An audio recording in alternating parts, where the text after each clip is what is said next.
भारतानं पाकिस्तानची कोंडी करायला सुरुवात केलेली आहे। पाकिस्तानवर जमिनीवरनं आकाशापर्यंत बंदी घालण्याची तयारी सुरू झाली असून पाकिस्तानी विमानांना नो फ्लाय झोनमध्ये टाकण्याचा विचार सुरू आहे। तसंच समुद्री जहाजं सुद्धा भारताच्या हद्दीत रोखण्यात आलेली आहेत।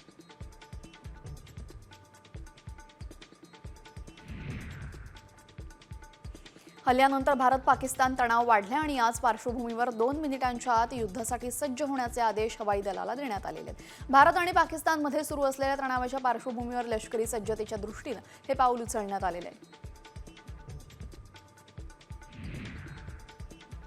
पहलगाम दहशतवादी हल्ल्यामुळे देशामध्ये पाकिस्तानच्या विरोधात संतापाची लाट निर्माण झालेली आहे। दरम्यान confederation of all India traders या व्यापारी संघटनेनं पाकिस्तानला मोठा धक्का दिलेला आहे। पाकिस्तानसोबत व्यापार संबंध तोडण्याचा निर्णय त्यांनी घेतला असून आगामी काळामध्ये पाकिस्तानला जाणारी 1000 कोटींची निर्यात थांबवण्यात आलेली आहे।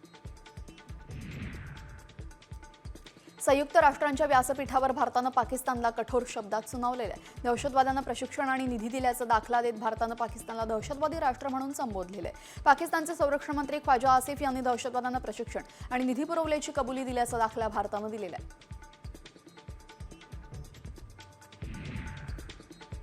पहलगाम दहशतवादी हल्ल्यानंतर सुरक्षा यंत्रणांनी 48 पर्यटन स्थळं बंद करण्याची शिफारस केलेली आहे। खोऱ्यामध्ये स्लीपर सेल सक्रिय होण्याची शक्यता असून दहशतवादी धोक्याची शक्यता लक्षात घेता हा निर्णय घेण्यात आलेला आहे। गुलमर्ग आणि सोनमर्ग सारख्या संवेदनशील भागामध्ये सुरक्षा वाढवण्यात आलेली आहे।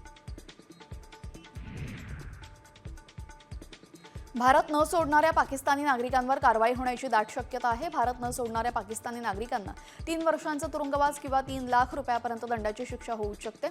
48 तासांमध्ये पाकिस्तानी नागरिकांना भारत सोडण्याचे आदेश देण्यात आले होते, मात्र अद्याप काही पाकिस्तानी भारतामध्येच आहेत।